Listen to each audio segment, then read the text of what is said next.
Hello everyone, good morning to all of you. आज हम पढ़ते हैं एसएससी सीजीएल का प्रीवियस ईयर क्वेश्चन पेपर। चलिए देखते हैं।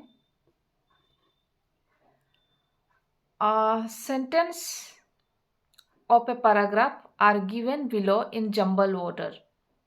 ये इधर उधर करके लिखा हुआ है, उसको अरेंज करना है। सबसे पहले चेक करते हैं, यहाँ ऑप्शन है the genuine believes though not unconsciously acquired by the most children, and even if they depart from these beliefs in later life something of them। अच्छा, बी जो है वो स्टार्टिंग हो नहीं सकता है क्योंकि यहाँ पे कोई प्रोनाउंस भी है। समथिंग ऑफ देम लिखा हुआ है, समथिंग ऑफ देम क्या है वो नहीं पता। और बी से तो ऑप्शन भी स्टार्ट नहीं हो रही है और ए से भी नहीं स्टार्ट हो रही है, तो हमें जाना है सी या डी।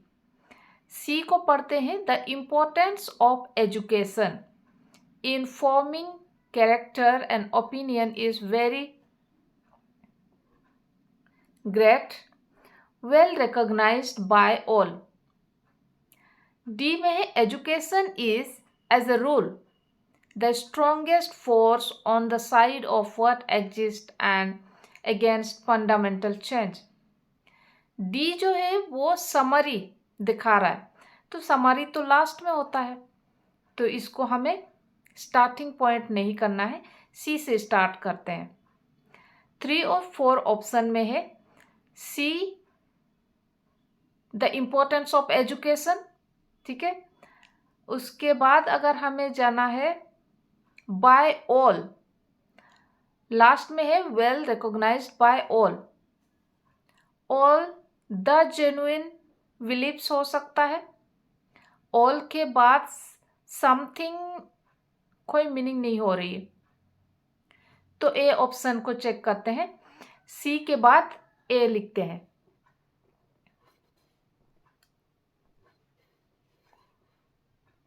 सी के बाद ए, फिर ए में लास्ट है believes in later life. Life something of them remain deeply implanted, ready to emerge in a time of stress, of crisis. Education is as rule। अब डी को हमें समरी के तरह लिए हैं, तो यहाँ पर बी होगा, तो ऑप्शन नंबर 4 हमारा सही हो जाएगा। नेक्स्ट देखते हैं। Select the option that can be used as one word substitute for the underlined group of word। इसमें जो है अंडरलाइन है to be never able to die। In Indian mythology, most of the Ashwars wish to be never able to die। अच्छा, ये एक ही option है immortal. Invincible मतलब होता है बहुत पावरफुल, इनविजिबल होता है जिसको हम देख नहीं सकते, तो एक ही ऑप्शन सही होगा। इमॉर्टल का मतलब होता है नेवर एबल टू डाई, जो कभी नहीं मरता है, इमॉर्टल। नेक्स्ट 13 में है select the option that expresses the given sentence in passive voice. Sentence है someone has taken my secret diary. Passive voice में पहचान है ऑब्जेक्ट को आगे करना है। ऑब्जेक्ट यहाँ पे क्या है? My secret diary. My secret diary जब भी एक्टिव वॉइस में हैज़, हैव, हैड से स्टार्ट होती है तो उसी को प्लेस करते हैं अकॉर्डिंग टू सब्जेक्ट। डायरी यहाँ पे सिंगुलर है तो हैज़ ही होगी। माई secret diary has, my secret diary has, यहाँ पे 2 ऑप्शन है 2 और 3। 1 को एलिमिनेट कर देते हैं और 4 को भी एलिमिनेट कर देते हैं, विल का कोई सेंस नहीं है।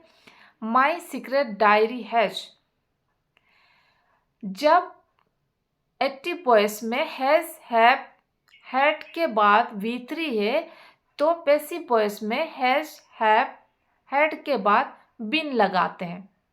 तो 3 ऑप्शन में है my secret diary has been taken by someone. तो यहाँ पे सही है क्या? 3 ऑप्शन। नेक्स्ट देखते हैं। Select the most appropriate synonym of the bracket word in the following sentence to fill in the blank. During COVID times many organisation made sentimental, इसका synonym हमें चाहिए सेंटिमेंटल का। सेंटिमेंटल का ऐसे तो होता है शोइंग इमोशन, सेंटिमेंटल। इसमें मॉकिस का मतलब भी होता है शोइंग इमोशन। सिंसियर ये नहीं हो सकता है। सिनिकल का मतलब होता है सभी को स्वार्थी मानना। प्रैक्टिकल नहीं हो सकता है, तो ऑप्शन नंबर 1 ही सही होगी, मॉकिस, सेंटिमेंटल। ठीक है। 15 number, select the most appropriate meaning of the underlined word in the given sentence. यहाँ पे अंडरलाइन वर्ड यहाँ पर एथिस्ट है, एथिस्ट। ऑप्शन है one who believes in God. जब गॉड को बिलीव करते हैं कोई, उसको हम बोलते हैं थेसिस्ट। थेसिस्ट होगी, यहाँ पे ए लगा हुआ है तो इसका ऑपोजिट हो जाएगी, नेगेटिव। तो क्या हो जाएगी? One who does not believe in God, atheist. Nature को जो बिलीव करते हैं नेचुरलिस्ट हो जाएगी। एक्सट्रीमिस्ट क्या होता है? जो a person who has extreme political opinions. तो ये भी नहीं होगा, ये भी नहीं होगा, ये भी नहीं होगा। ऑप्शन नंबर 4 सही होगी। तो चलिए आज तक इतने। Thank you.